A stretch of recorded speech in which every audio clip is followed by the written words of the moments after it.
বেশ। Uh, so, thank you.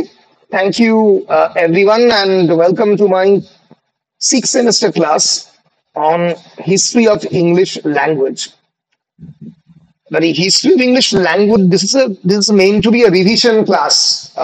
কারণ history of English language এর পুরোটা তো কখনোই পড়ানো সম্ভব নয়, কারণ সেটা ক্লাসের মধ্যে মোটামুটি বিভিন্ন সময়ে বিভিন্ন স্যারেরা পড়িয়েছেন। আজকের আমি যে ক্লাসটা নেব সেটা হচ্ছে বেসিক্যালি এক ধরনের কোয়েশ্চেন আনসার ডিসকাশনের মতো একটা ক্লাস, যেখানে কোন প্রশ্নগুলো ইম্পর্টেন্ট আসতে পারে তার একটা আমরা ধারণা মোটামুটি তৈরি আগেই করেছি। আজকের ক্লাসে কেবলমাত্র সেই প্রশ্ন এবং উত্তর, সেই কনসেপ্ট গুলো নিয়ে আমরা একটু আলোচনা করব, এবং এই বিষয়ে তোমাদেরও কি মতামত, তোমাদেরও কি অবস্থা, সেটাও আমরা একটু জেনে নেব। সো মোটামুটি আজকের ক্লাসটা হবে হিস্ট্রি অফ ইংলিশ ল্যাঙ্গুয়েজে কোয়েশ্চেন আনসার বেস। তার আগে আমরা একবার দেখে নেব 2023-এ 2023-এ ডিএসসি 4-এ কি কি ধরনের প্রশ্ন পড়েছে, কারণ সেটা না ধরলে তো আমরা বুঝতে পারবো না। 2 নম্বরের প্রশ্ন আর 5 নম্বরের প্রশ্ন, এইগুলো নিয়েও আলোচনা করব আমরা। এবার 2 নম্বরের প্রশ্ন রিপিট হতেই পারে, ঠিক আছে, কিন্তু 5 এবং 10 নম্বরের প্রশ্ন রিপিট হওয়ার সম্ভাবনা কম। তাহলে আমরা যদি 10 নম্বরের প্রশ্নের দিকে তাকাই, তাহলে আমরা দেখব যে স্ক্যান্ডিনেভিয়ান ইনফ্লুয়েন্স পড়ে গেছে, আমেরিকান ইনফ্লুয়েন্স পড়ে গেছে, এই দুটো পড়ে গেছে, স্ক্যান্ডিনেভিয়ান এবং আমেরিকান। আর 5 নম্বরের ক্ষেত্রে ধরা যাক কেল্টিক এলিমেন্টস পড়েছে, পড়েছে হচ্ছে জার্নালিজ, ফলে এবারে জনসনিজ আসতে পারে এক্সামিনেশনে। আচ্ছা, ডাবল প্লুরাল, তার কি কি এক্সপ্লেনেশন একটু দেখতে বলেছে, দিতে বলেছে। Remodelling of the French word যেগুলো পড়ে গেছে, হাইব্রিডাইজেশন পড়েছে, ম্যালাপ্রোপিজম পড়েছে 5 নম্বরে। আর শেক্সপিয়ার বোল্ডে যদি আমি রেখেছি ম্যালাপ্রোপিজম যদি আসে, আর শেক্সপিয়ার্স কন্ট্রিবিউশন পড়েছে 5 নম্বরে। ওটা আবার ওটা আবার এবারে আগের বারে 5-এর বলে এবারে 10ও দিতে পারে। তো ফলে আমরা যেটা করব, আমরা হচ্ছে বেসিক্যালি একটু দেখে নেব যে মানে কোন কোন টপিক গুলো 5 নম্বরের ক্ষেত্রে ইম্পর্টেন্ট হতে পারে। প্রথমেই আমি যে টপিকটা দিয়ে আলোচনা শুরু করব সেটা হচ্ছে discuss the concept of semantic change in English language. আগে তোমরা আমাকে একটু বলো যে তোমরা সেম্যান্টিক্স বলতে কি বোঝো? Any idea what is semantics? Semantics is actually a branch of linguistics.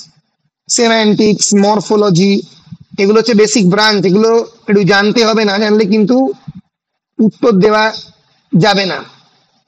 Semantic is the study of the linguistic meaning system, অর্থাৎ একটা ভাষা, একটা ভাষার কেমন করে তার মানে তৈরি হয়, কেমন করে তার সেন্স তৈরি হয়, তার যে স্টাডি লিঙ্গুইস্টিক্স, তাকে বলা হয় সেমান্টিক্স।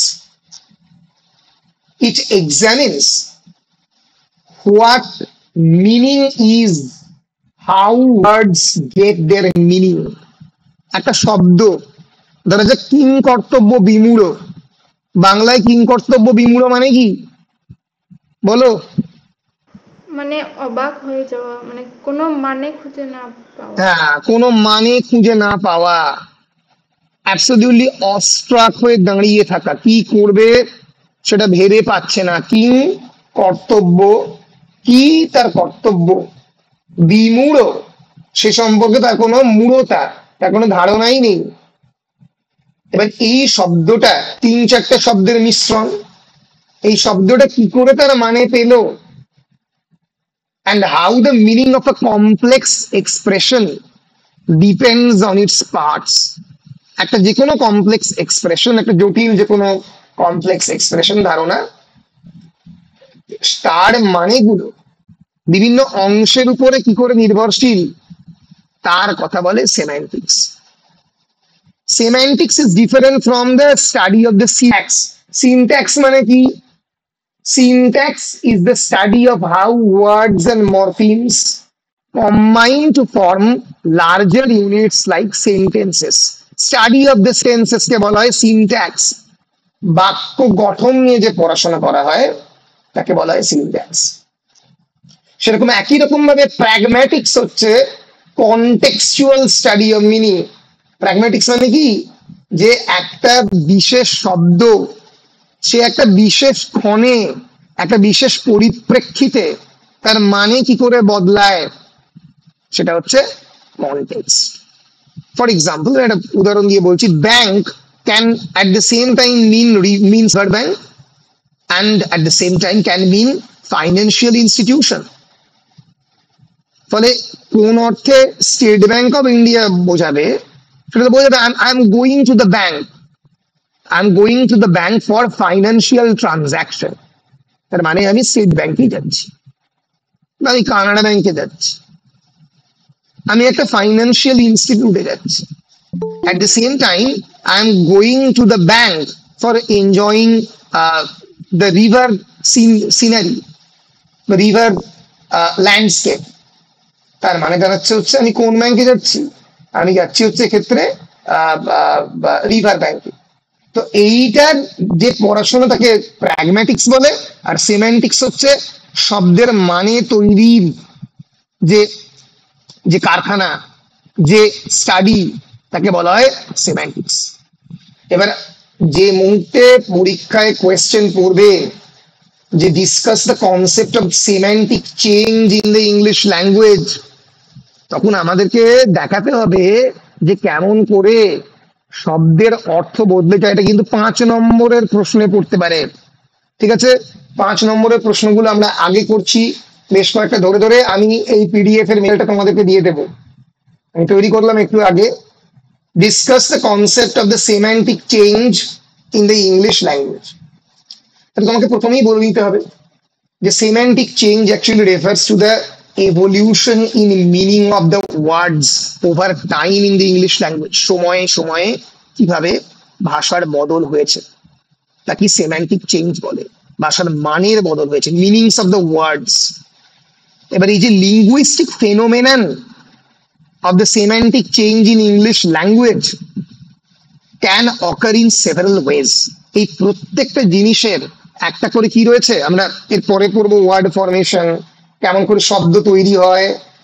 এই এই প্রত্যেকটা জিনিসের একটা প্রসেস রয়েছে। কি রয়েছে? প্রসেস। সেই প্রসেস গুলো আমরা পড়বো। আমরা এক সেকেন্ড একবার নোটটা খুলে নিই। আচ্ছা, টেকনিক্যাল জিনিস বুঝতে না পারলে, যে মুহূর্তে বুঝতে পারবে না, এখনো ভেতরে ঢুকিনি, যে মুহূর্তে বুঝতে পারবে না আমাকে বলবে যে স্যার বুঝতে পারলাম না। আমিও হিস্ট্রি অফ ইংলিশ ল্যাঙ্গুয়েজের এক্সপার্ট নই, এটা আমার এরিয়া নয়। তোমাদের পাল্লায় পড়ে আমাকে বোঝাতে হচ্ছে, কি আর করবো, আমার এরিয়া হচ্ছে লিটারারি থিওরি। আচ্ছা, one is the process. Process মানে কি? What are the various ways of forming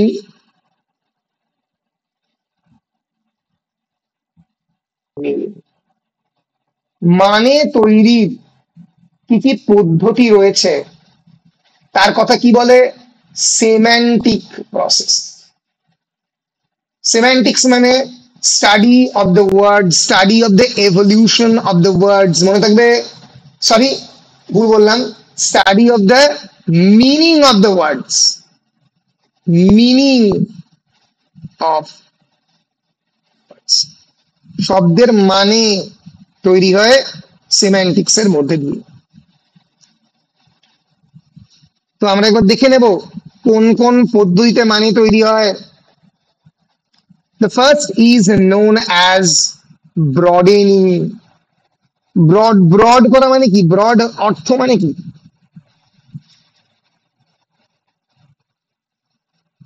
broad মানে কি রে? স্যার কোনো একটা জিনিসকে বড় করে বলা। রাইট। ওয়াসিমা কি বলছিলে বলো একবার। বললাম বাড়ানো। বাড়ানো বা একটা শব্দের মানেকে বৃহদার্থে, বৃহৎ অর্থে যখন আমি প্রকাশ করছি তাকে বলা হয় ব্রডেনিং। তাহলে প্রথম সেমান্টিক চেঞ্জের প্রথম স্টেজ হচ্ছে ব্রডেনিং। ব্রডেনিং মানে তাকে মানেটাকে জেনারেলাইজ করে দেওয়া, সাধারণ অর্থে প্রয়োগ করা। A word's meaning becomes more inclusive. Inclusive মানে ইনক্লুড করছে, কেবলমাত্র ছোট অর্থে নেই, বড় অর্থে। Inclusive than its original sense. 5 নম্বর তো বেশি লিখতে পারবে না, এক লাইন লিখবে আর আরেক লাইন এক্সাম্পল দেবে, নাহলে তো অনেকটা লিখতে হবে। ফলে জেনারেলাইজেশন অর্থে meaning becomes more inclusive than its original sense. Instance কি? For example, holiday initially meant a religious festival. Holiday generally মানে খ্রিস্টান হলিডে, একটা খ্রিস্টান রিলিজিয়াস ফেস্টিভ্যাল অর্থে ব্যবহার করা হতো। For example, church holiday, for example Christmas holiday. But now it refers to any day of celebration or time off from the work.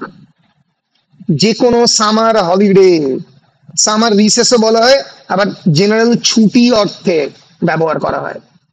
তাহলে holiday শব্দ শুরু হয়েছিল as a religious festival, but it ব্রডেন্স its meaning, right?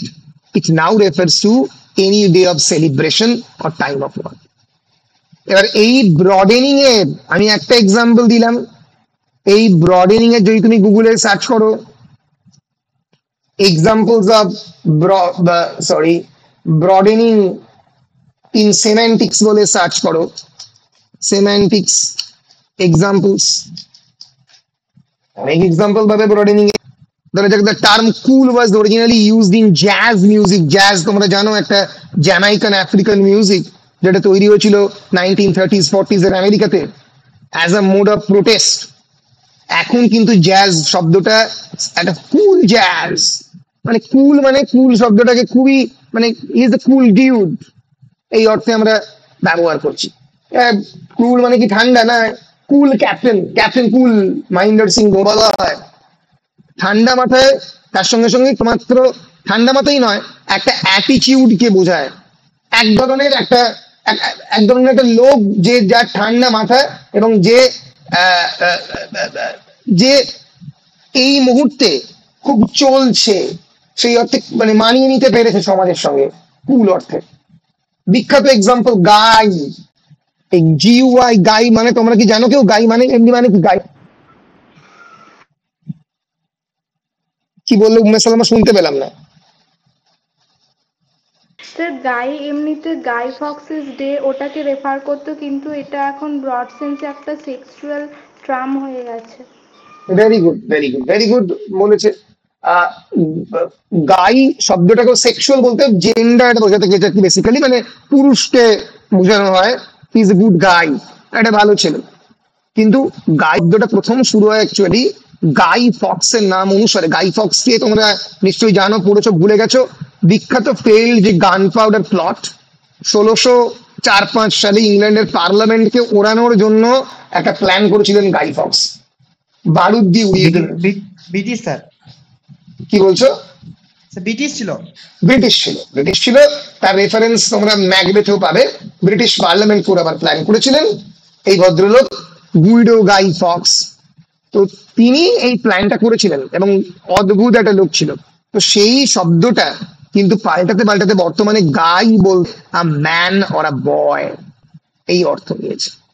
ফলে বিভিন্ন চারপাশের socio cultural factor, যুদ্ধ, revolution, এমনি জিনিসপত্র সবই কিন্তু নির্ভর করে, সবকিছুর উপরে নির্ভর করে সেই শব্দের semantic change. For example, the word business was originally used to mean someone was busy, কেউ কোনো অর্থে ব্যস্ত। However, over the years, the meaning of this word has been changed, and now the word's meaning has been broadened to refer to a kind of job. যে কোনো ব্যবসা সংক্রান্ত his business, ব্যবসা বা যে কোনো কাজ, he now has a business in the afternoon, কোনো একটা কাজ করছে। ফলে ব্রডেনিং অর্থে ব্যবহার করা যেতে পারে। আচ্ছা, যদি শব্দের ব্রডেন্ড হয়, যদি কোনো শব্দ তার মানে যদি পাল্টায় জেনারেলাইজ করে, তাহলে সেমান্টিক ন্যারোইং হতে পারে, যাকে বলা হয় সেমান্টিক স্পেশালাইজেশন। তাহলে সেমান্টিক স্পেশালাইজেশন A word's উল্টোটা, a word's meaning becomes much more specific than its original sense. Example, meat once referred to all food. meat কেবলমাত্র মাংস অর্থে, অ্যানিমাল ফ্লেশ অর্থে ব্যবহার করা হতো না। তোমরা যদি জিসাস ক্রাইস্ট মানে মানে বাইবেল পড়তে গিয়ে ওল্ড টেস্টামেন্টে এই মিট শব্দের উল্লেখ অনেকবার পাবে। সেখানে কিন্তু অল কাইন্ডস অফ ফুডের কথা বলা হয়েছে, কিন্তু এখন কেবলমাত্র অ্যানিমাল ফ্লেশ অর্থে এই ন্যারোইং বা স্পেশালাইজেশন ব্যবহার করা হয়। বুঝতে পারছো? ফলে শব্দের মানে যে কোনো সময় বদলে যেতে পারে, এবং সেই এই যে বদলে যাওয়া তার উপরে ভিত্তি করে কিন্তু শব্দ পরিবর্তন হয়। আমরা একটা আরো ন্যারোইং এর কয়েকটা এক্সাম্পল দেখে নেব।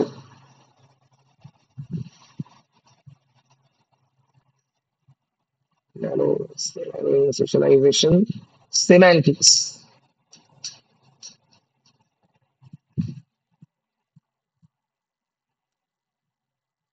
এই যে আমি যেটা বললাম সেই এক্সাম্পলটাই এখানে দিয়েছে। দ্য ওয়ার্ড মিট কিভাবে চেঞ্জ হয়েছে। So words are like living organisms that evolve and adapt over time. It is almost like an organ, human organ, মানুষের অঙ্গ প্রত্যঙ্গের মতো। যেরকম তোমরা দীর্ঘদিন ধরে ল্যাজ ব্যবহার না করার ফলে মানুষদের আস্তে আস্তে ল্যাজটা চলে গিয়ে কক্সিসে রূপান্তরিত হয়েছে, তোমাদের পূর্বপুরুষদের বানরদের মধ্যে পেছন দিকে ল্যাজ পাওয়া যায়, যদিও এটা পুরোপুরি সত্য নয়। তোমাদের জন্যেরও খুঁজলে নিশ্চয়ই ল্যাজ পাওয়া যাবে, আমার দৃঢ় বিশ্বাস। তো কারণ তোমরা তাদের থেকে খুব একটা ডিফারেন্ট নয় আর কি, এদিক ওদিক যেরকম লাফাঝাপি করো আর কি। তো যাই হোক, সুমনের হ্যাঁ হ্যাঁ, সুমনের তো আছেই এই বিষয়ে, তো তোমারও আছে শুভদীপ, তোমারও আছে। হ্যাঁ, আমার নাই, সুমনের। বেশ, তো ফিরে আসি। তো এই সেমান্টিক যে ন্যারোইং, এই যে সেমান্টিক ন্যারোইং অর্থে কেমন করে হয়, এই যে for example engine, the word engine was traditionally used to describe machines used in war. Generally war এ ব্যবহৃত যে কোনো ধরনের মেশিনকে ইঞ্জিন বলা হতো before industrialisation. The word was used to describe devices in war. For example, catapults. Catapults হচ্ছে এক ধরনের বল যেটাকে টেনে ছুঁড়ে মারা হতো। Following the Industrial Revolution in England from 1760 to 1820s, the word came to mean a mechanical device used to achieve a purpose. রেলের engine একটা বিরাট বড় মেকানিক্যাল ডিভাইস, তার সঙ্গে যদি একটা মেশিনকে আমি জুড়ে দিই, তাকে টেনে নিয়ে চলে যাবে। ফলে ইঞ্জিন শব্দটা বর্তমানে ন্যারো সেন্স ইউজ করা হয়। একই রকম ভাবে the word hound, German word means dog, তারপরে সেটা আস্তে আস্তে গ্রে হাউন্ড, শিকারি কুকুর।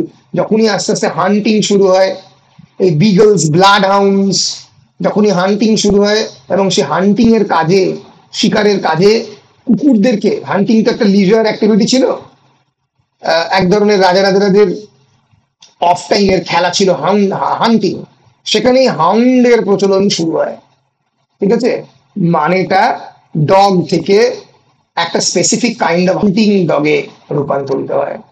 এরকম দু একটা এক্সাম্পল দিলেই হবে, একটা এক্সাম্পল দিলেই এগিয়ে গেলেও হবে। এইভাবে তোমাদেরকে সেমান্টিক চেঞ্জের উত্তর লিখতে হবে। ধরা যাক অ্যামিলিওরেশন, বল অ্যামিলিওরেশন ইন জেনারেল মানে কি আমাকে একটু বলতো, অ্যামিলিওরেট মানে কি? উন্নত করা, আপলিফট করা। উন্নত করা অ্যামিলিওরেশন, তাই কি? না, তা তো নয়। ঠিকই বলেছিস, না না ঠিকই বলেছিস, তো তুই ঠিকই বল, আমি গুলিয়ে গেছিলাম।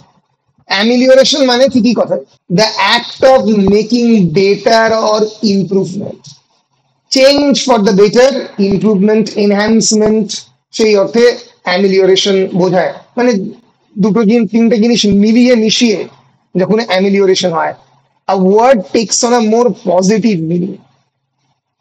ওয়ার্ডের যখন আমি ওই জন্যই গুলিয়ে ফেলেছিলাম, কারণ ওয়ার্ডের ক্ষেত্রে উন্নত নয়, পজিটিভ মিনিং নেয় আর কি। For instance, night originally meant a servant, KNIGHT, night মানে ছিল কি? সার্ভেন্ট, চাকর অর্থে ব্যবহার করা হতো। এইটা পরবর্তীকালে ক্রুসেডের সময়, ক্রুসেড মানে কি ধর্মযুদ্ধের সময়, ক্রুসেড 4টে ক্রুসেড হয়েছিল, C R U S A D, from medieval period 11th century to 14th 16th century. এরপরই রেনেসন্স শুরু হয়, এক ধরনের মিডিয়াভাল এক্সপিডিশন, মিলিটারি এক্সপিডিশন বলা যেতে পারে, যেখানে between the Christian soldiers and the Islamic community মোটামুটি চলেছিল 1095 থেকে 1291 পর্যন্ত। এই ক্রুসেডে প্রচুর পরিমাণে knight, it's a series of religious wars initiated, supported and sometimes directed by the Christian Latin Church in the medieval period. কাকে নিয়ে যুদ্ধ হয়েছিল? হোলি ল্যান্ড মানে জেরুজালেমকে নিয়ে যুদ্ধ হয়েছিল, রিকনকারিং দ্য জেরুজালেম। এবং মুসলিম রুলের মানে মুসলিমদের ছিল এই রাশিউদ্দিন খালিফেতের, খালিফেটরা ছিল, খিলাফতরা ছিল বেসিক্যালি বাংলায় বলতে গেলে। এবং তাদের যে এই যে যুদ্ধ হয়েছিল ক্রুসেড, এখানে প্রচুর পরিমাণে নাইট, কেএনআই জিএইচটি, নাইটদের প্রয়োজন হয়। ফলে সার্ভেন্ট থেকে তারা এক ধরনের নোবেল রিলিজিয়াস ওয়ারিয়ারে পরিণত হয়। একটা ওয়ার্ড, একটা বেটার সেন্স পাচ্ছে লিঙ্গুইস্টিক অ্যামিলিওরেশন অর্থে। বল পরিষ্কার কি পরিষ্কার নয়? কিরে পরিষ্কার না পরিষ্কার নয় বল। হ্যাঁ স্যার। এই যে think of the, for example, think of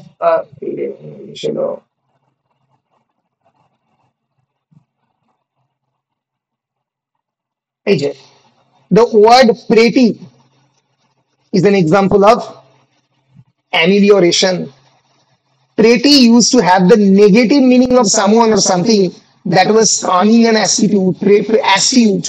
Pretty মানে খারাপ অর্থে ব্যবহৃত হতো, বদমাইশ অর্থে ব্যবহৃত হতো, সেটা প্রিটি মানে প্রেটি আছে বা প্রিটি শব্দটা এখন ইউজ করা হয় বিউটিফুল অর্থে।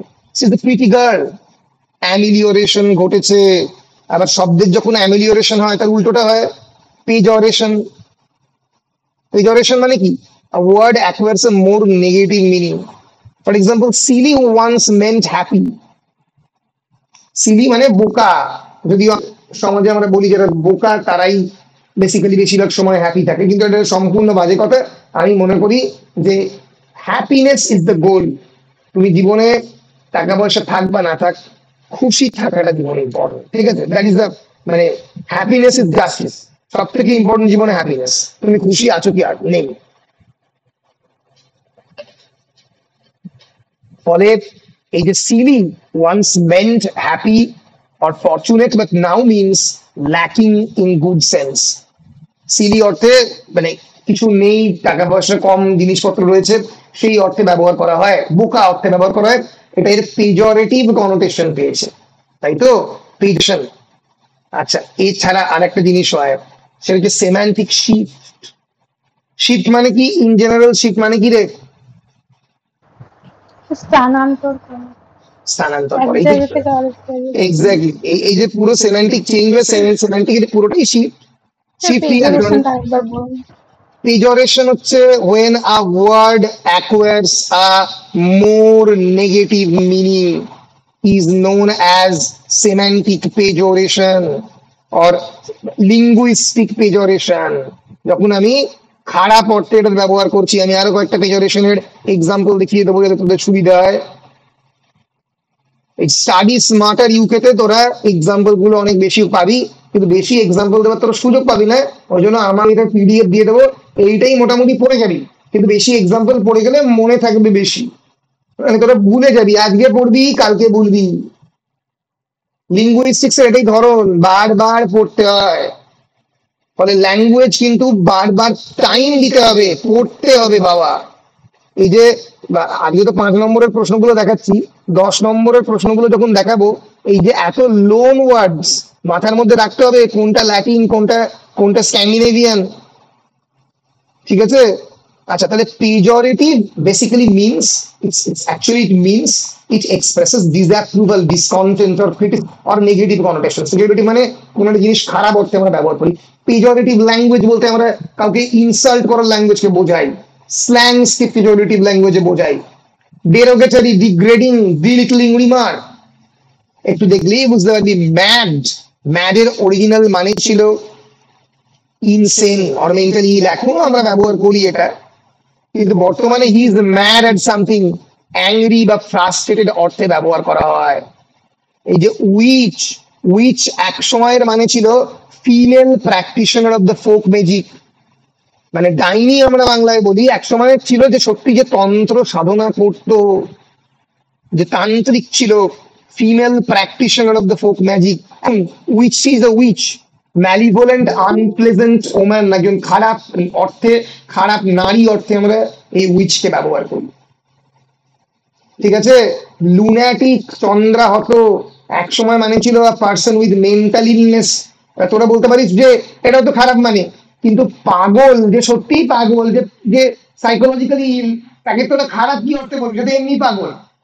কিন্তু বর্তমানে এই শব্দটা, লুনাটিক শব্দটা ক্রেজি অর্থে, মানে যে পাগল নয় তাকেও লুনাটিক অর্থে ব্যবহার করা। আগে কেবলমাত্র যেটা সত্যি ক্লিনিক্যালি পাগল ছিল, যারা পাগলা গারদের থাকতো তাদেরকে ব্যবহার করা হতো, কিন্তু এখন ম্যাড শব্দটা আমরা সব সব অর্থেই ব্যবহার করি, বা লুনাটিক শব্দটা আমরা সব অর্থ করি। আনপ্রেডিক্টেবল, যাকে প্রেডিক্ট করা যায় না, অনিশ্চিত মানুষ, তাকে আমরা এই অর্থে লুনাটিক শব্দটা ইউজ করি। কুয়ার, কুয়ার শব্দটা আগে মানে ছিল স্ট্রেঞ্জ বা অড, এই মুহূর্তে কুয়ার শব্দটা আমরা ব্যবহার করি এলজিবিটিকিউ কমিউনিটিকে রেফার করতে, লেসবিয়ান, গে, বাইসেক্সুয়াল, ট্রান্সভেস্টাইড, কুয়ার, এই পুরো যে কমিউনিটি এলজিবিটিকিউ এখন বলা হয়, কারণ আরো অনেক ধরনের জেন্ডার তার মধ্যে ইনক্লুড হয়ে গেছে, লেসবিয়ান, গে, বাইসেক্সুয়াল, এই ট্রান্সভেস্টাইডের বাইরেও হয়েছে। তোমরা ফেমিনিজমের ফোর্থ মুভমেন্ট হিসেবে এলজিবিটিকিউ নিশ্চয়ই পড়েছো বা পড়ছো। এই এলজিবিটিকিউ মুভমেন্টটাকে ডিফাইন করতে কিন্তু কুয়ার শব্দটাকে ব্যবহার করা হয়। হিস্টেরিক্যাল, হিস্টার শব্দের অর্থ ছিল ইউটেরাস, মহিলাদের থাকে ইউটেরাস, আমরা জানি। হিস্টেরিক্যাল কেবলমাত্র যেন একসময় মহিলাদের কি বলতো, সি ইজ হিস্টেরিক্যাল, এখন কেবলমাত্র ইমোশনাল, বেশি ইমোশনাল, একটু পাগলামো করছে, এরকম যে কোনো নারীকে হিস্টেরিক্যাল অর্থে ব্যবহার করা হয়। আগে এটার মানে অন্য ছিল, এটার মানে ছিল রিলেটেড টু ইউটেরাস। হিস্টেরেক্টমি মানে ইউটেরাসকে কেটে বাদ দেওয়া এক ধরনের অপারেশন। ইডিয়েট মানে ছিল আ person with an intellectual disability, intellectual ability নেই, এখন ইডিয়েট মানে ফুলিশ বা স্টুপিড অর্থে ব্যবহার করা হয়। লেম আগে মানে ছিল আ person who can not walk properly, যে ঠিক মতো হাঁটতে পারে না, এখন ইউজ করা হয় একজন ইনফিরিয়ার, লেম ইন্টেলেক্টার, মাথার মধ্যে কিছু নেই, এইরকম অর্থে। তাহলে ভাষা কেমন করে বদলে যায়, পেজরেটিভ অর্থ নেয়, এইটাই হচ্ছে পেজরেশন। আর এই যে পুরো জিনিসটাকে বলা হয় সেমান্টিক চেঞ্জ, যে শিফট হচ্ছে, ওয়ার্ডস মিনিং চেঞ্জেস কমপ্লিটলি। সেমান্টিক শিফটের মধ্যে ব্রডেনিং ও পড়ে, ন্যারোইং ও পড়ে, অ্যামিলিওরেশনও পড়ে, পেজরেশনও পড়ে। For example, girl once meant a young person of either sex, এটা অনেকেই জানতো না। গার্ল মানে it can be male, it can be female, কিন্তু ইট মেন্ট ইয়াং, বয় এবং গার্ল এই দুটো অর্থই ব্যবহার করা হতো, but now it specifically means a female child.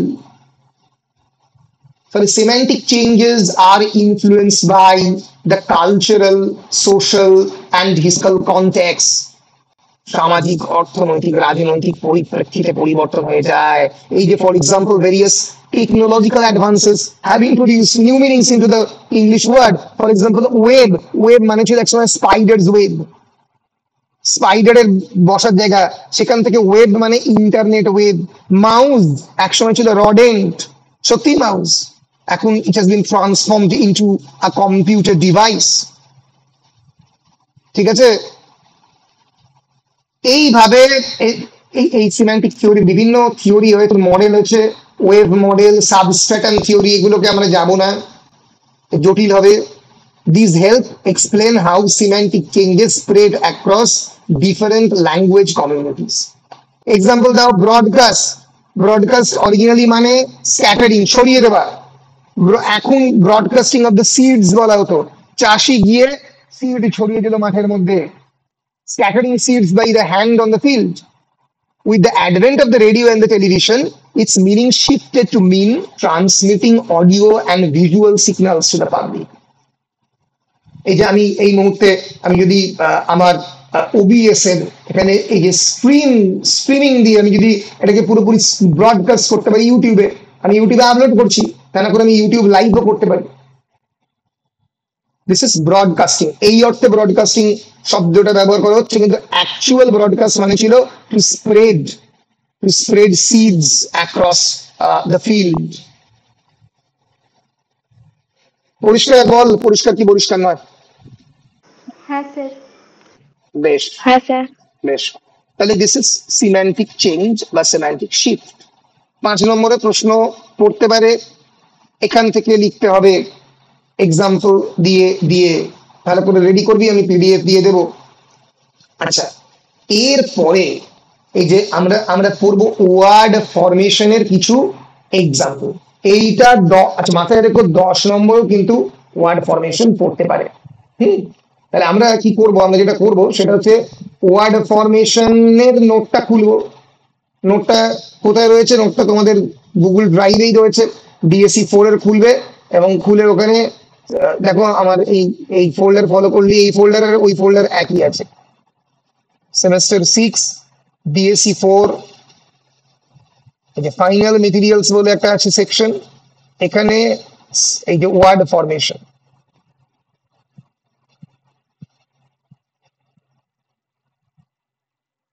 যে ওয়ার্ড মেকিং কেমন করে হয়, এই ওয়ার্ড ফরমেশন, ওয়ার্ড তো তৈরি হয় বিভিন্ন সময়, শব্দ তো তৈরি হয়। এর আগে দেখলাম কি সেমান্টিক্স মানে শব্দের কি, শব্দের মানে, the meaning of the words.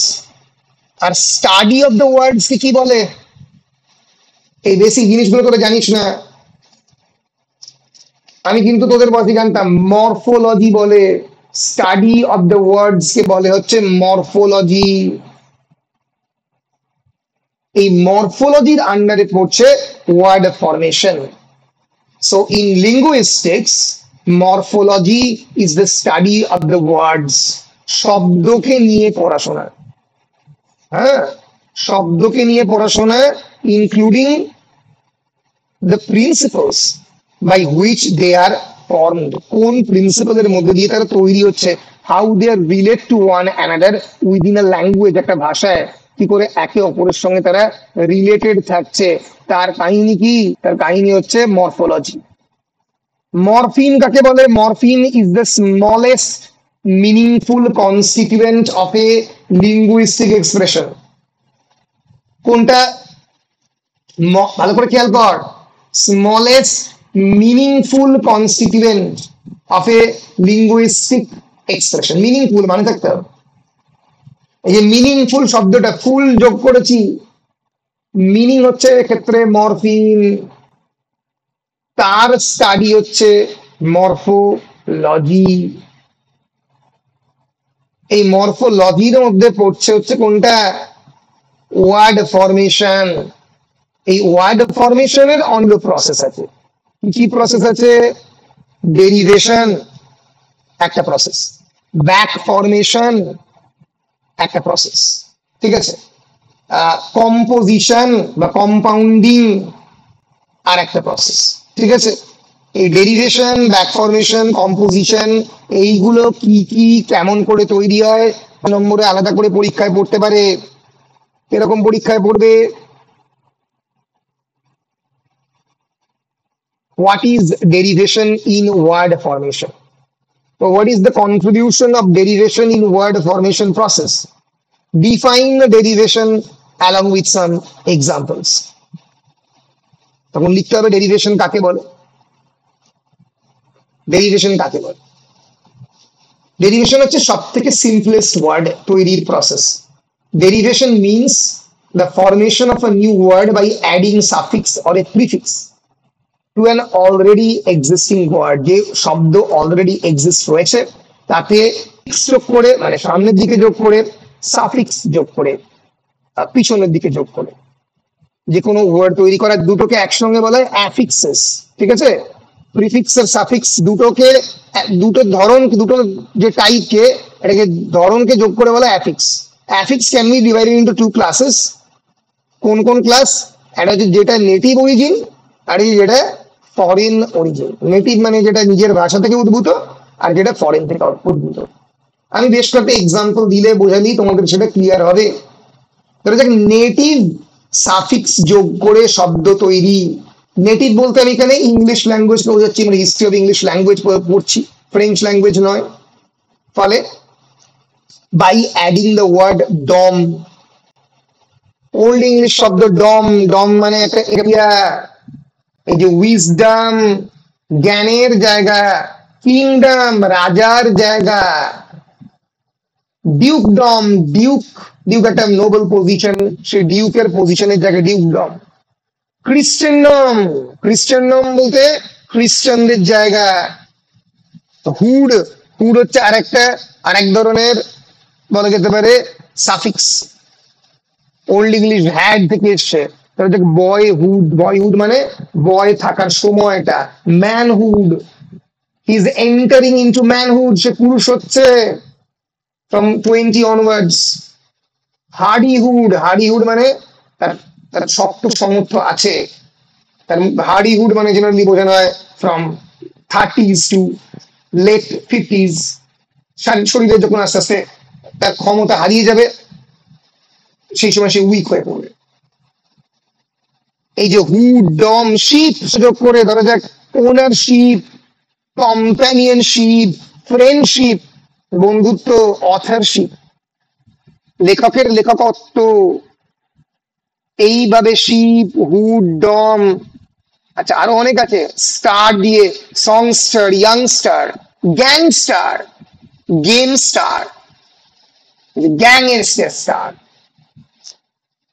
Star মানে সেই এলাকার যে সবচেয়ে বড় তারকা, তারকা।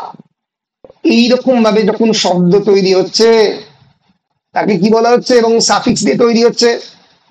ধরা যাক এই যে এইগুলো প্রত্যেকটাই হচ্ছে ওল্ড ইংলিশ। ট্যালেন্টেড ইডি যোগ করে, আচ্ছা golden, silken, wooden, woollen, N যোগ করে।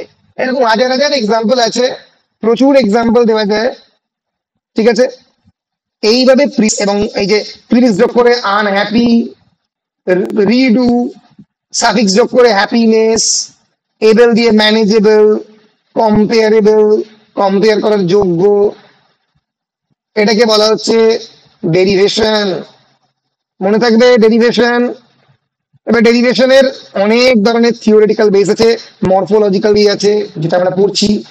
চমস্কি তৈরি করেছিলেন generative and transformative and generative grammar, কেমন করে নতুন ওয়ার্ড জেনারেটেড হয়, রুলস এবং রেগুলেশন প্যাটার্ন তিনি বলেছিলেন। অত জটিলতায় যাওয়ার দরকার নেই, তাকে ডেরিভেশন হবে বললেই হবে।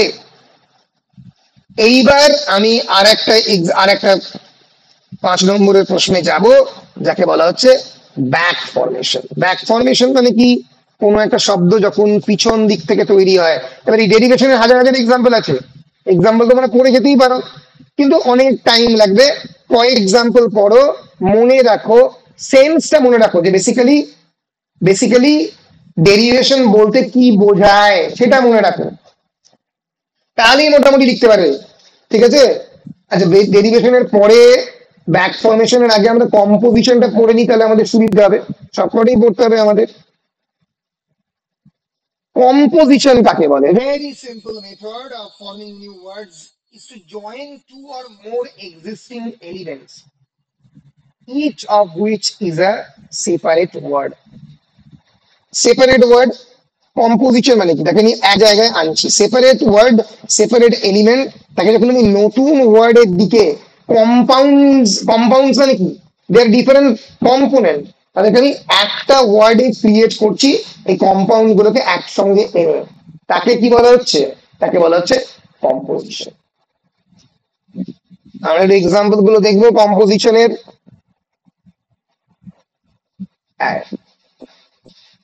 বিভিন্ন ধরনের ক্লোজড কম্পাউন্ড যোগ করে হচ্ছে বিভিন্ন ধরনের ওয়ার্ড। ধরা যাক নোট এবং বুক, নোটবুক। টুথ এবং পেস্ট, পেস্ট মানে এক ধরনের পদার্থ যেটা বেটে তৈরি হয়। দাঁত। বোর্ড, ব্ল্যাক, ব্ল্যাক একটা আলাদা শব্দ, অ্যাডজেক্টিভ কালারকে সাজেস্ট করে। বোর্ড একটা আলাদা শব্দ, দুটোকে মিলিয়ে তৈরি হচ্ছে ব্ল্যাকবোর্ড। এগুলো সবই ক্লোজ কম্পাউন্ডস। আচ্ছা, হাইফেনেটেড কম্পাউন্ড, ধরো দেখ mother in law, in law মানে হচ্ছে বেসিক্যালি আফটার ম্যারেজ আমার হাজবেন্ডের দিক থেকে যারা গেলে তারা হচ্ছে, বা ওয়াইফের দিক থেকে যারা গেলে তারা হচ্ছে mother in law, daughter in law, ঠিক আছে। ওয়েল বিং ড্যাশ দিয়ে হাইফেন করে সিক্স প্যাক, সিক্স প্যাক তাদের রয়েছে, তারা বলবে তাদের অ্যাবডোমেনে সিক্স প্যাক রয়েছে, তাহলে প্যাক একটা আলাদা শব্দ, সিক্স একটা আলাদা শব্দ। আচ্ছা, ওপেন কম্পাউন্ডস কারা? Words that are written separately but function together as a single unit, আলাদা আলাদা করেও লেখা হয়। ধরা যাক পোস্ট অফিস, পোস্ট অফিস মানে মানে একসঙ্গে লেখা হয়, আলাদা লেখা হয়। হাই স্কুল কিন্তু একই অর্থে ব্যবহৃত হয়। লিভিং রুম, লিভিং রুম একটা অর্থে, হাই স্কুল একটা অর্থে, পোস্ট অফিস আলাদা অর্থে, মানে একটা অর্থে, কিন্তু শব্দ দুটো পাশাপাশি শব্দগুলোকে ছেড়ে দুটো ডিফারেন্ট শব্দ হিসেবে লেখা হয়। এটা হচ্ছে ওপেন কম্পাউন্ডস। আর ক্লোজ কম্পাউন্ডস একটাই শব্দ হয়ে গেছে। বুঝতে পেরেছিস? এরকম আরো বিভিন্ন সময় বিভিন্ন পার্টস অফ স্পিচ কে নিয়ে শব্দ তৈরি হয়। নাউন এবং নাউন দুটোকে নিয়ে তৈরি হয় কম্পাউন্ড, কম্পাউন্ডিং বলে বা কম্পোজিশন তৈরি হয়। ফর এক্সাম্পল টুথব্রাশ, আমি জানি ফুটবল, ফুট আর বল। অ্যাডজেক্টিভ প্লাস নাউন নিয়ে তৈরি হয় black adjective, board, black board. Green house, green adjective কালারকে ডিনোট করছে, কোয়ালিটি হাউস। ভার্ব আর নাউন মিলিয়ে মিশিয়ে তৈরি হয় swimming pool, swimming verb. Pool হচ্ছে noun, pool of water. Drinking verb, water noun. Noun আর ভার্ব মিলিয়ে তৈরি হয় বেবি সিট, এখান থেকে বেবি সিটার শব্দটা এসছে। প্রুফ রিড, আমি এখন আমার বইয়ের প্রুফ রিড করছি। প্রুফ রিড মানে যাতে একবার পড়া হয়ে গেছে তারপর রিভাইজ দিচ্ছি, প্রুফ রিডিং, ঠিক আছে। অ্যাডজেক্টিভ ভার্ব নিয়ে হয় হাই কোয়ালিটিকে ডিনোট করছে। লাইট মানে টু লাইট দ্য ডোর, ডোর দরজার সামনে লাইট ফেলো, ভার্ব হিসেবে হাইলাইট, হাইলাইট করা। ড্রাই ক্লিন, ড্রাই আর ক্লিন দুটো মিলিয়ে। এইরকম ভাবে যখন শব্দ তৈরি হয় তাকে বলা হয়, কি বলা হয়? কম্পোজিশন। মনে থাকবে? বলো মনে থাকবে কিনা? হ্যাঁ স্যার। Yes sir. বেশ, এইরকম ভাবে কিন্তু বাড়িতেও পড়তে হবে। আমি তো পড়াচ্ছি, কিন্তু নিজেদেরকে প্রতিটা ধরে ধরে লজিক্যালি আমি এই নোটটা দিয়ে দিচ্ছি ক্লাসের পরেই, ভালো করে ধরে ধরে পড়তে হবে প্রতিটা কোয়েশ্চেন যেগুলো পড়তে পারে। এবং আর একটা পারে সেটা আমি দিয়ে দিচ্ছি, ভালো করে প্রিভিয়াস ইয়ারের কোয়েশ্চেন স্টাডি করো। প্রিভিয়াস ইয়ার মানে কেবলমাত্র 2023 নয়, এটা কিন্তু উম্মে সালমা টালমা করেছে, আমি দেখেছি 2022-এ কি পড়েছে, ঠিক আছে। কারণ প্রিভিয়াস ইয়ার কোয়েশ্চেন থেকেই প্রচুর রিপিট হয়। 2022-এ ডিএসসি 4-এ কি পড়েছে আমাকে দেখতে হবে, 2021-এ কি পড়েছে আমাকে দেখতে হবে। ওই মোরাললেস একই যেগুলো আমি তালিকাতে দিয়েছি সেখান থেকে আমি মোটামুটি তালিকা তৈরি করেছি, কিন্তু সেই তালিকাও ভালো করে তোমাকে দেখতে হবে। এই যে গ্রিনস ল কাকে বলে দিয়েছি, তালিকাতে আলোচনা করব। এই যে ইম্পর্টেন্স অফ ব্যাক ফরমেশন পরীক্ষায় পড়েছে 2022-এ, 24-এ যে কোনো পড়তে পারে। এই যে স্প্লিট ইনফিনিটিভ মনোসিলেবিজম সাজেশনে দিয়েছি, পড়তে পারে, ঠিক আছে। এই যে comment on the first sick of the Latin influence, Latin influence এবারে 10 নম্বরে পড়ার চান্স বেশি, কারণ আগের বারে স্ক্যান্ডিনেভিয়ান এসছে, 10-এ পড়তে পারে, আবার 5-এ চলে আসতে পারে, বলা যায় না। 10-এ অন্য কিছু ফ্রেঞ্চ দিয়ে দিল। ফলে এইরকম করে আমাকে প্রিভিয়াস ইয়ার কোয়েশ্চেন স্টাডি করতে হবে, 5, 10, 2 কি কি পড়েছে। আর 2 নম্বরে তো আমি পুরো পুরো এন্টায়ার তালিকা তৈরি করে দিয়ে দিয়েছি। এই যে কাকে ফিলোলজি বলে থেকে শুরু করে বিভিন্ন শব্দের তালিকা পুরো দিয়ে দিয়েছি। এইগুলো ভালো করে সঙ্গে সঙ্গে চালাতে হবে, তবে গিয়ে শার্পনেস আসবে। বেশ,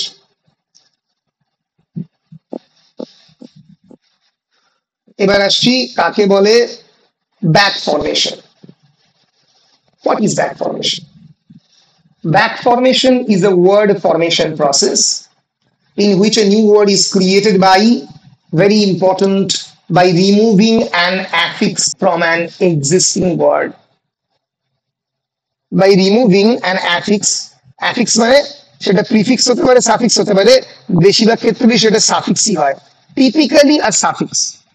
ওই জন্য ওটাকে বলা হয় ব্যাক ফরমেশন। আহ, তোমরা বলতে পারো ব্যাক ফরমেশন বলতে তো পিছন দিকেরটা, এরা ব্যাক বলতে শব্দের ওই সামনের অংশটাকে বোঝাচ্ছে। Resulting in a shorter word that often changes the word class. এর ফলে শব্দের শ্রেণীটাই, শব্দের ধরনটাই বদলে যায়। The process is essentially the reverse of derivation. Derivation এর উল্টোটাকে বলা হয় back formation. Back formation often occurs because speakers mistakenly believe that the original word was formed by adding an affix to the new word. কখন তৈরি হয় back formation? যখন native যারা speaker তারা মনে করে অরিজিনাল শব্দের সঙ্গে কেবলমাত্র একটা অ্যাফিক্স দিয়ে নতুন শব্দ, সাফিক্স দিয়ে নতুন শব্দ তৈরি হয়েছে, তা আসলে নয়, শব্দটার মধ্যেই ওটা ছিল। ঠিক আছে? যেরকম ফর এক্সাম্পল, এই সরি আমি ভুল, এখানে ভুল মানে সব ঠিকই বলেছি, খালি আমি একটা ভুল বলেছি। সাফিক্স মানে তো পরে, সাফিক্স মানে তো আগে নয়। সাফিক্স মানে শব্দের পরে যেটাকে, প্রিফিক্স মানে যেটা আগে। ঠিক আছে? তাহলে টিপিক্যালি আর সাফিক্স মানে যেটা শব্দের পরে ইনক্লুডেড হয়, ধরো যে এডিটার, ওই জন্যই ব্যাক ফরমেশন, পিছনটাকে কেটে। ধরো যে এডিটার, এডিট হচ্ছে ভার্ব, কিন্তু এডিটর হচ্ছে নাউন, একটা বেসিক প্রফেশনকে ডিনোট করে। সিনেমার এডিটর, লেখক, লেখক সম্পাদক, এডিটর লেখার ক্ষেত্রে। The noun editor led to the formation of the verb edit by removing the suffix word. কিন্তু edit আর editor এর মধ্যে editor শব্দটা আগে তৈরি হয়েছে, মনে থাকবে। এডিট আর editor এর মধ্যে editor শব্দটা আগে তৈরি হয়েছে, পরে সেখান থেকে edit শব্দটা তৈরি হয়েছে by removing the suffix or। ধরে নিয়েছে কেউ কেউ যে যারা শব্দটি তৈরি করেছে তারা ভুল করে এডিটর শব্দটা তৈরি করেছে, আসল মানেটা এডিট, এডিট থেকে এডিটর, ফলে এডিট শব্দটা পরবর্তীকালে তৈরি হয়েছে। একই রকম ভাবে ডোনেশন, ডোনেশন নাউন, ডোনেট হচ্ছে ভার্ব, ডোনেট শব্দটা পরে তৈরি হয়েছে। The noun donation led to the formation of the verb donate by removing the suffix yon, donation, শান শব্দটা বাদ দিয়ে ডোনেট শব্দটা তৈরি হয়েছে। বলো পরিষ্কার না পরিষ্কার নয়? হ্যাঁ স্যার। বেশ। একই রকম ভাবে নাউন থেকে অ্যাডজেক্টিভ, যে লেজিনেস নাউন, সেখান থেকে লেজি শব্দটা পরে তৈরি হয়েছে by removing the suffix ness। এক ধরনের মিস ইন্টারপ্রিটেশন থেকে, for example, burglar noun was misinterpreted as being derived from the burgle, means verb, though the verb was actually formed from the noun। এই ভার্বটা কিন্তু বার্গল থেকে, বার্গল শব্দটা তৈরি হয়েছে বার্গলার থেকে, তাহলে রিডিউস করে শব্দটির খানিকটা অংশ পিছন দিক থেকে বাদ দিয়ে তৈরি হয়েছে। এই এই হচ্ছে মোটামুটি ব্যাক ফরমেশন। ব্যাক ফরমেশন করলাম, আর কি বললাম, কম্পোজিশন পড়লাম। কম্পোজিশন আর কমান্ডিং প্রায় একই, টুথব্রাশ একই, সেম। আচ্ছা, আরো দু তিনটে আমরা দেখে নেবো, যদিও আমি সাজেশনে দিইনি, কিন্তু ব্যাক ফরমেশন ছাড়াও এই জিনিসগুলো এখানে পড়ে। ওয়ার্ড ফরমেশন,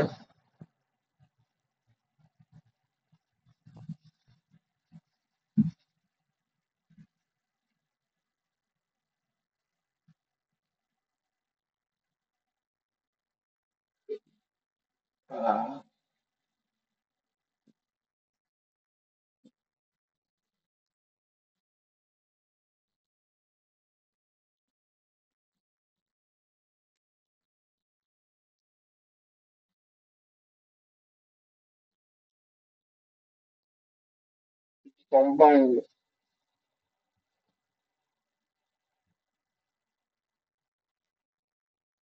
হ্যাঁ, এটা হচ্ছে formation of the new words by adding without adding nothing at all. এটা তোমরা প্রত্যেক দিনের জীবনেই জানো, যেখানে nouns are used as verbs and verbs as noun. Example like eye, hand, foot, radio, drum, etc. Today many nouns are used as verbs. They are all, he's eyeing on him, he is handling the ball. এগুলো প্রত্যেকটাই এবং বেশিরভাগ এবং এক্ষেত্রেও similarly verbs like for example wash, run, sleep, ride, kill, burn, এগুলোকে noun হিসেবেও use করা যায়, গ্লান্স। ফলে অনেক ক্ষেত্রে কোন ধরনের প্রচেষ্টা ছাড়াই এই যে he head the ball into the net, he shouldered his way through the crowd. Shoulder কি বেসিক্যালি হচ্ছে নাউন। শোল্ডার্ড যখন ইডি যোগ করে দিচ্ছি, এটা এক ধরনের ইডি যোগ করে হচ্ছে, কিন্তু ইডি যোগ করে করে করছে, আবার ইডি যোগ না করেও হয়। সেই মুহূর্তে একটা নতুন শব্দের দিকে এটা যাচ্ছে, একটা নতুন শব্দের মানে তৈরি হচ্ছে, কারণ shoulder the way, shoulder the way মানে হচ্ছে সেই কাঁধ দিয়ে তার রাস্তা তৈরি করছে। আচ্ছা, ব্যাক ফরমেশন এবং শর্টেনিং এটা আলোচনা করলাম আগে, formation of the new words by back formation and shortening. শর্টেনিংটা একটু আলোচনা করবো। শর্টেনিংটা হচ্ছে ক্লিপিং, এই যে ওই ব্যাক ফরমেশনের মতোই আর কি। ধরা যাক গ্লুমি থেকে গ্লুম, পাপি থেকে পাপ শব্দটা এসছে, গ্রিডি থেকে গ্রিড শব্দটা এসছে, যেটা একটু আগে বললাম। ছাড়া এই হচ্ছে শর্টেনিং। শর্টেনিং হচ্ছে clipping of the words. For example এটা একটা শব্দ দেখে নাও। In some cases, the end is retained and the beginning of the word is clipped. As for example, বাস। এই বাস শব্দটাই যে বাসে তোমরা চলো, শব্দটা এসছে কোনখান থেকে? অমনি বাস থেকে। অমনি মারুতি অমনি, অমনি মানে কি? একটা বড় বাস যেমন সবকিছু ঢুকবে। এই অমনিবাস শব্দটা এখন ইউজ করা হয় সাহিত্যের ক্ষেত্রে সমগ্র অর্থে। Satyajit Ray omnibus, Shakespeare omnibus. এই ফোন শব্দটা এসছে টেলিফোন থেকে। টেলি শব্দটাকে বাদ দিয়ে দিয়েছে, ক্লিপিং করে দিয়েছে, শব্দের প্রথমটা ক্লিপিং করে দিয়েছে। একই রকম ভাবে এই যে জাপানিজ, যেটা অন্যভাবে এসছে, নিচে বাদ দিয়ে Jap is the short and form of the Japanese. আমরা বলি ভেটেরিনারি ডক্টর, ভেট শব্দটা ব্যবহার করি, এটা ভেটেরিনারি, এই শব্দ থেকে ভেটেরিনারি সার্জন থেকে ভেট শব্দটা এসছে। গভ ইউজ করি, গভ এসছে গভর্নর থেকে। মেট্রিক শব্দটা এসছে মেট্রিকুলেশন থেকে। ক্যাপস ইউজ করি, শব্দটা এসছে ক্যাপিটাল লেটার থেকে। এইভাবে শব্দ তৈরি হতে পারে। এছাড়া আর একটা প্রসেস আছে, তাকে বলা হয় টেলিস্কোপিং। টেলিস্কোপিং মানে কি? Blending of the words blending the sounds and combining the meanings of the two words. The formation of the new portmanteau words through telescoping. Portmanteau মানে consisting of two or more aspects or qualities. দু তিনটে hybrid quality নিয়ে যখন কোনো শব্দ তৈরি হয় blending এর মাধ্যমে, তাকে বলা হয় টেলিস্কোপিং। কোনটা? তোমাদের সামনেই উত্তর। Waiting for Godot is a tragicomedy in two acts. Waiting for Godot একটা ট্র্যাজি কমেডি। ট্র্যাজেডি আর কমেডি দুটি জনরার কোয়ালিটি নিয়ে তৈরি হয়েছে ট্র্যাজি কমেডি। মেলোড্রামা অতি নাটকীয়, মেলোডি প্লাস ড্রামা দুটি শব্দ নিয়ে তৈরি হয়েছে মেলোড্রামা। লাঞ্চ শব্দটা তৈরি হয়েছে লাম্প। লাম্প মানে কি? লাম্প মানে একটা অংশে যখন কোনো একটা জিনিস মানে মজুত হয়ে থাকে তাকে লাম্প বলে। অনেক ক্ষেত্রে টিউমারের ক্ষেত্রে লাম্প বলে। তোমরা বাঙালিরাও যখন মানে লাঞ্চ করো তখন ভাতগুলোকে লাম্পের মতো করি নাও, একটা জায়গায় জড়ো হয়ে থাকে। লাম্প প্লাস হাঞ্চ মিলিয়ে হচ্ছে ব্রেকফাস্ট প্লাস লাঞ্চ। একসঙ্গে মিলিয়ে আমরা অনেক সময় শব্দটা ব্যবহার করি ব্রাঞ্চ। ব্রেকফাস্ট আর লাঞ্চ মিলিয়ে করে নিলাম সকাল 10টার সময় ব্রাঞ্চ। যখন কলেজে আসার সময় তোমরা করো। ফ্লারি শব্দটা এসছে ফ্ল প্লাস হাড়ি থেকে, ফ্লারি। গ্যালাম্প শব্দটা এসছে গ্যালপ প্লাস ট্রায়াম্ফ্যান্ট। এই দুটো শব্দ ট্রায়াম্ফ্যান্ট মানে জয়ী, শুনতে গ্যালাম্প। এইভাবেও শব্দ তৈরি হয়। অনেক সময় অনেক শব্দ নতুন ওয়ার্ড তৈরি হয় নেমস অফ দ্য প্লেসেস এবং পার্সনস থেকে।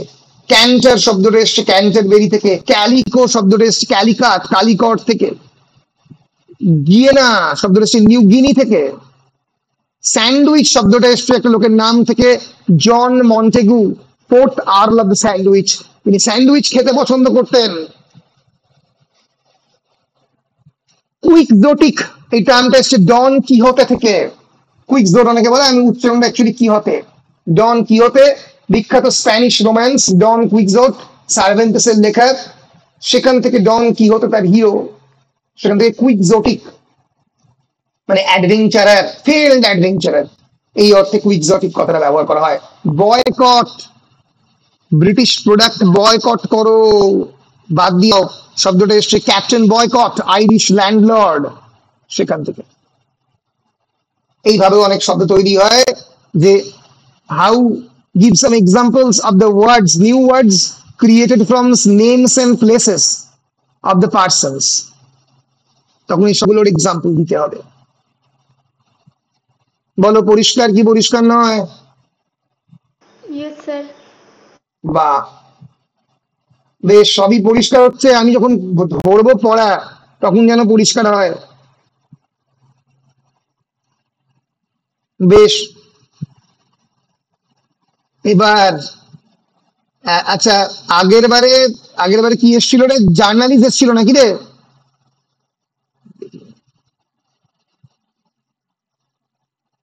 দুটোই যদি আমি সাজেশন রেখেছি, জার্নালিস্ট এবং জনসন।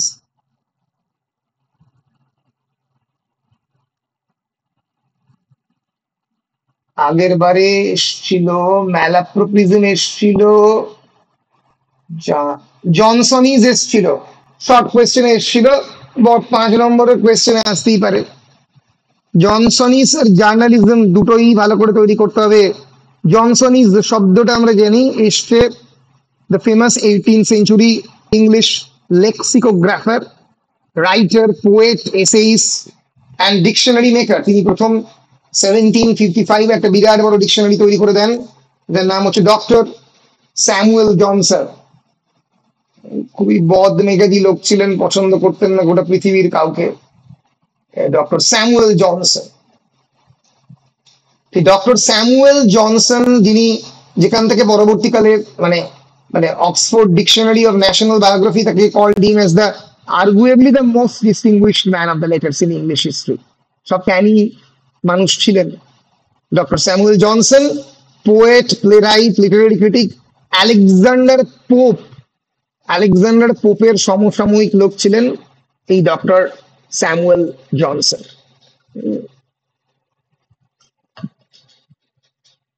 তিনি বিভিন্ন ধরনের শব্দ, তার বিভিন্ন জটিল ব্যবহার করতেন এবং অত্যন্ত কমপ্লেক্স তার সেন্টেন্স স্ট্রাকচার হতো।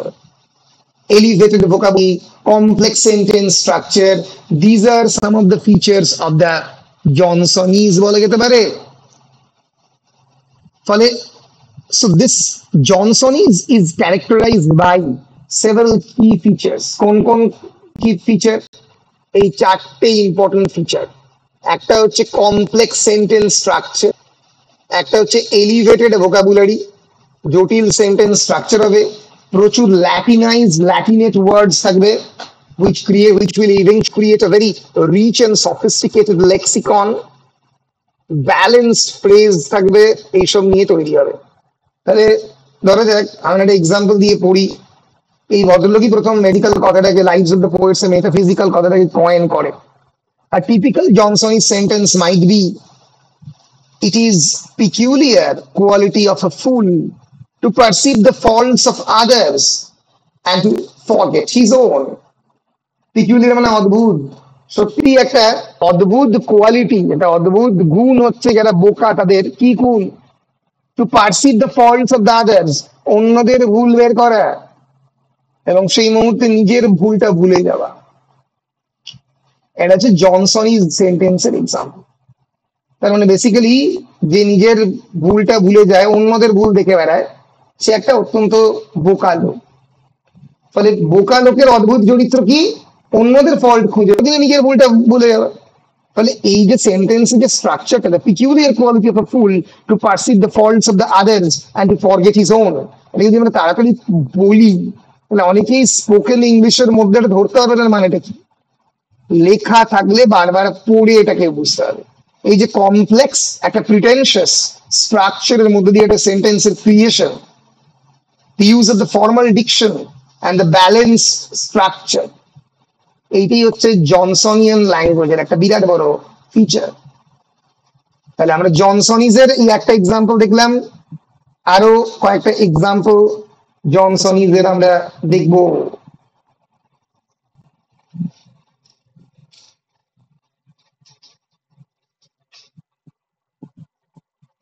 Use of bombastic words and expressions হচ্ছে জনসনের একটা বিরাট বড় বৈশিষ্ট্য। বোম্বাস্টিক প্রিটেনশিয়াস এক্সপ্রেশন দিয়েই জনসনিজ হয়।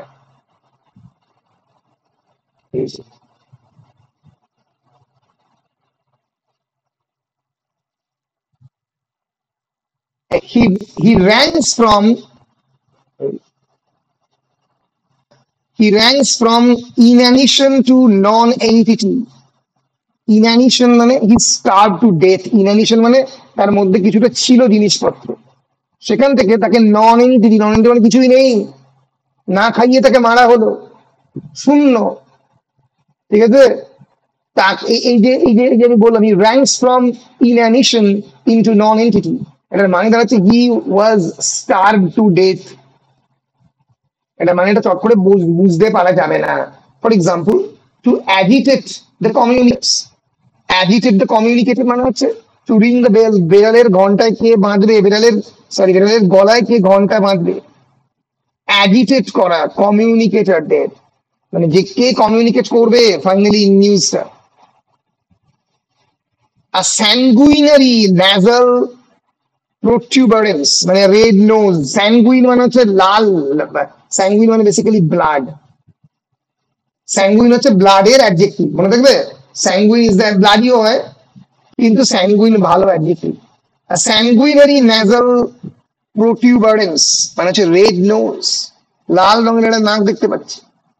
তো এই ধরনের কঠিন কঠিন শব্দ যখন ইউজ করা হয়, যার মানে পৃথিবীতে কেউ বুঝতে পারে না, তখন তাকে বলা হয় কনসনিজ। বলো মনে থাকবে কিনা?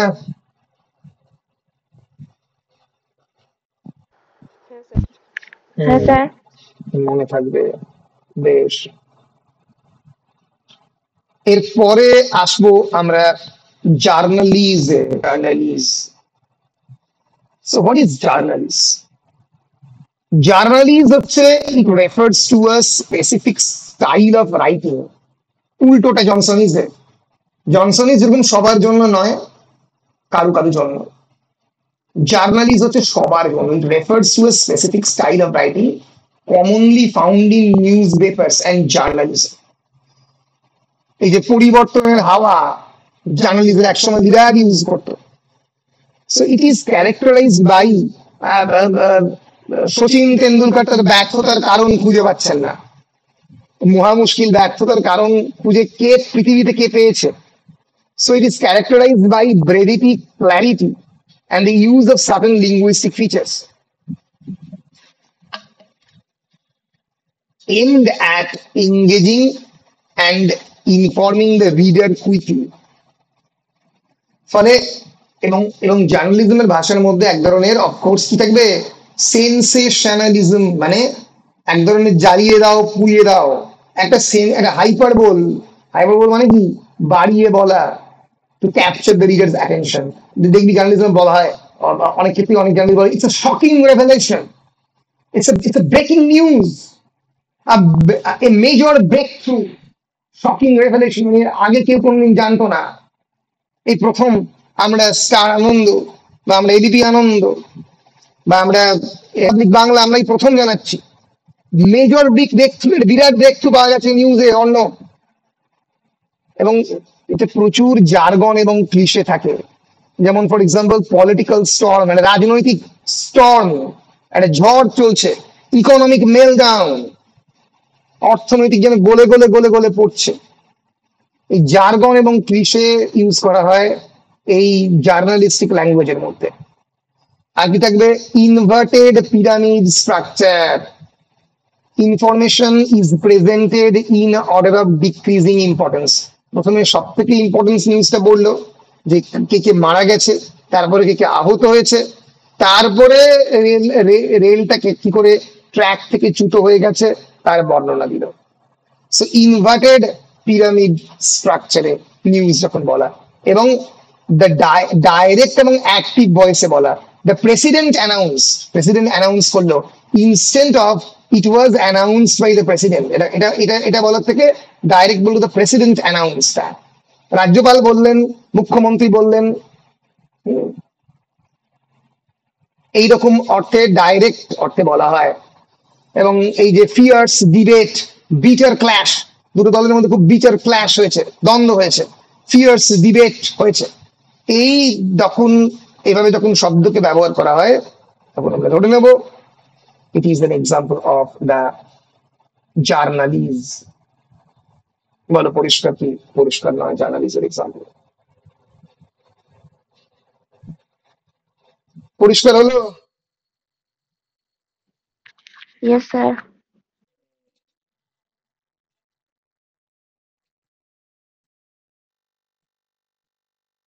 এই যে ক্ল্যাশ, রিভেলার, স্ল্যাম, এই শব্দগুলো, স্ল্যাম দিন, এই যে informal use of the artificial hyperbolic over abbreviated যে ধরনের শব্দ আমরা ইউজ করি আমাদের প্রত্যেক দিনের সাংবাদিকতার ভাষায়, তাকে জার্নালিস্ট বলা হয়। বেশ,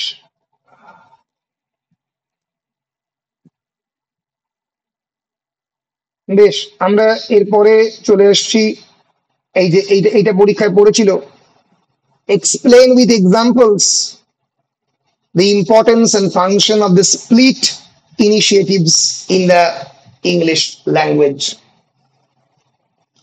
আগে আমরা জেনে নেব যে ইনিশিয়েটিভ নয়, ভুল বলেছি, স্প্লিট ইনফিনিটিভ। কাকে স্প্লিট ইনফিনিটিভ বলে? A split infinitive occurs when an adverb or other words is inserted between two and the base form of a verb.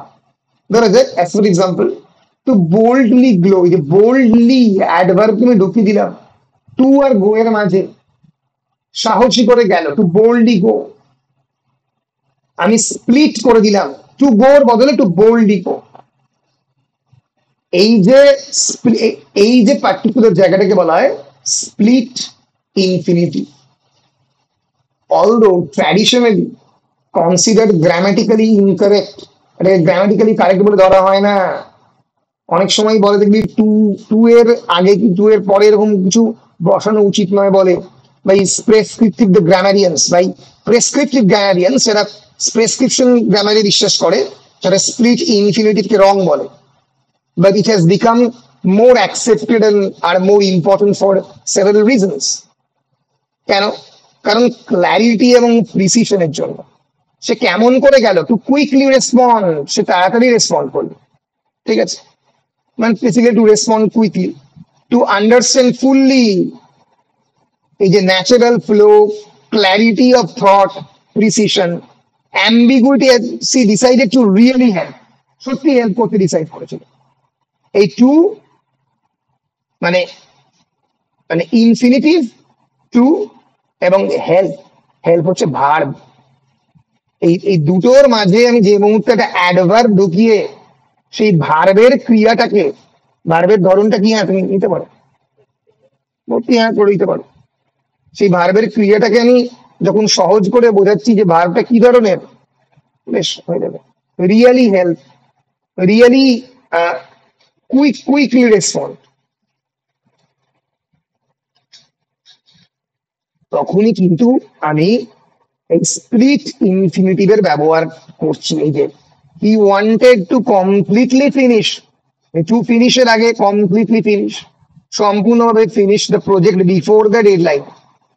C manage to quietly leave, আস্তে আস্তে বেরিয়ে গেল the room without anyone noticing.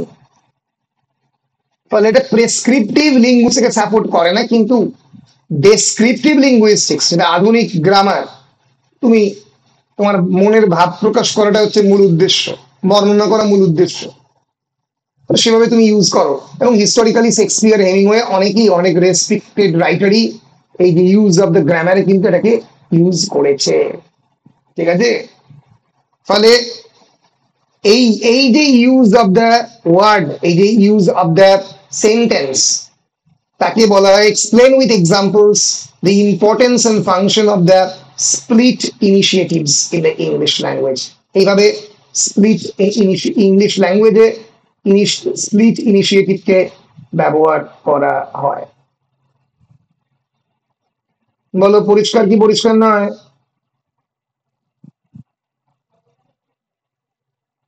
বল রে। হ্যাঁ sir.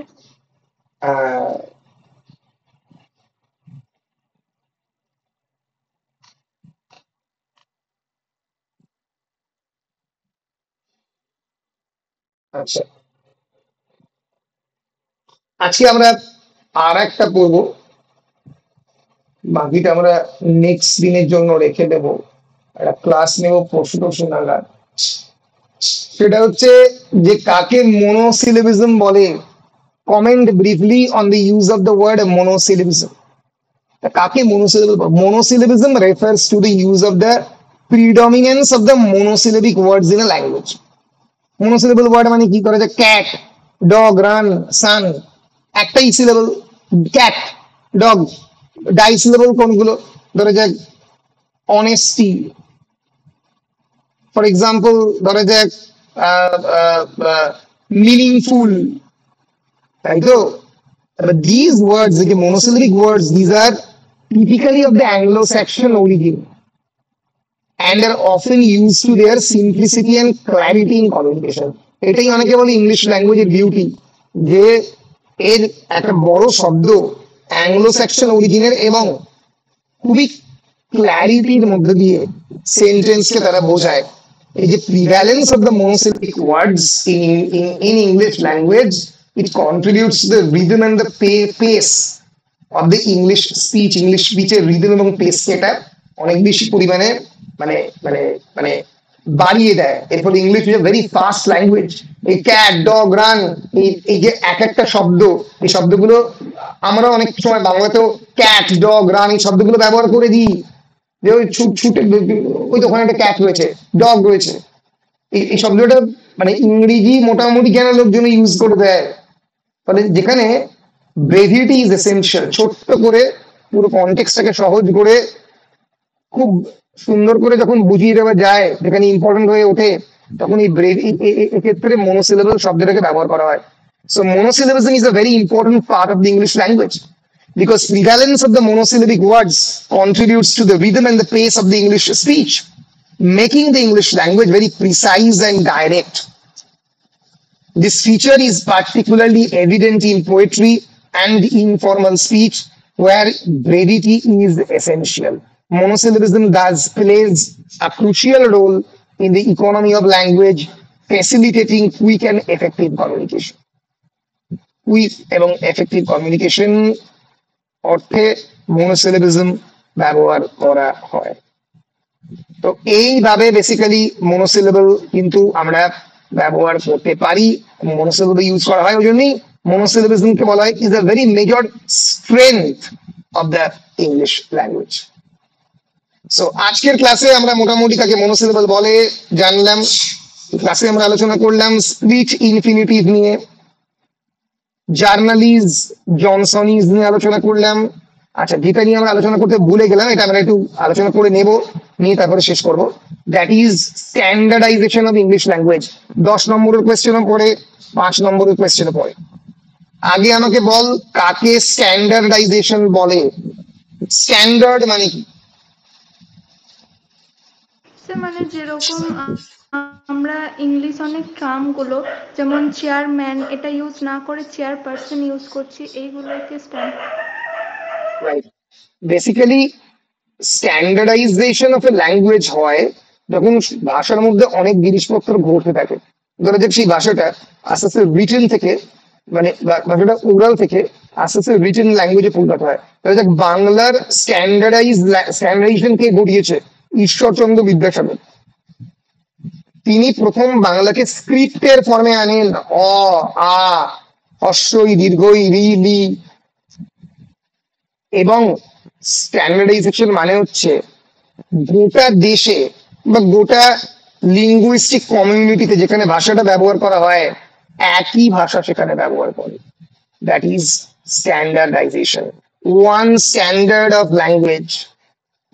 English সারা পৃথিবীতে একই রকম ভাবে ব্যবহার করা হয়, বাংলার স্ট্যান্ডার্ডাইজেশন হয়েছে মানে কি? চলিত ভাষা থেকে সাধু ভাষা বলতে অ্যাবসলিউটলি চলিত বা অনেকগুলো ডায়ালেক্ট, আমাদের যেমন বেঙ্গলিতে অনেকগুলো ডায়ালেক্ট হয়েছে, ধরো যে বীরভূমিয়ান ডায়ালেক্ট, পুরুলিয়ান ডায়ালেক্ট, বাঁকুড়িয়ান ডায়ালেক্ট, কিন্তু যখন আমি লিখি the language of the script actually becomes the standardized Bengali. আমি হবেনি, যাবেনি, খাবুনি লিখি না, খাবে না লিখি, খায়নি লিখি। ফলে এই standardisation of English refers to the process by which English evolved from a variety of dialects and regional languages into a unified and standardized language. এবং ইউনিফাইড ফর্মে রূপান্তরিত করি, সব জায়গায় এই ভাষার এই ফর্মটা ইউজ করা হয়। My accent of the English language can be completely different from a British English user. Say that they go to water everywhere, and all the boats did sing, and water everywhere, and not a drop of rain. ওদের মুখটা খুব কম নড়ে, কম কম শব্দ উচ্চারণ করে, জিভের কাজ কম, ওই জন্য ওদের মাদার টাং, তাই তো? কিন্তু আমাদের কিন্তু কিন্তু written form of the English ল্যাঙ্গুয়েজে কি হবে? রিটেন ফর্ম দি ইংলিশ ল্যাঙ্গুয়েজে আমিও যা লিখবো, একজন ব্রিটিশ বাচ্চাও তাই লিখবে, একজন ক্যানাডিয়ান বাচ্চাও তাই লিখবে। বল, লিখবে কি লিখবে না? লিখবে তো? এক্স্যাক্টলি। এই যে রিটেন ফর্ম, এটা ইউনিফাইড ফর্ম, তাকে স্ট্যান্ডার্ডাইজেশন প্রসেস বলে। এবং this process began in the medieval period, চসারের সময় থেকে শুরু হয়েছিল 1400 and continued through the Renaissance. পুরো রেনেসাঁসের থ্রু দিয়ে হয়েছিল। প্রথম শুরু হয়েছিল কি দিয়ে? এই প্রিন্টিং প্রেসের এস্টাবলিশমেন্ট দিয়ে। কে এস্টাবলিশ করেছিল প্রিন্টিং প্রেস? উইলিয়াম ক্যাক্সটন 1746 এ।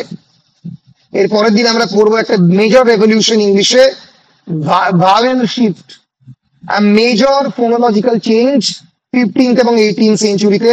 এই ভাওয়েলের প্রোনাউন্সিয়েশন করার ধরনটা বদলে যায়। কি করে? পরের দিন দেখবে। আচ্ছা, অত্যন্ত ইম্পর্টেন্ট, কিং জেমস বাইবেল 1611 সালে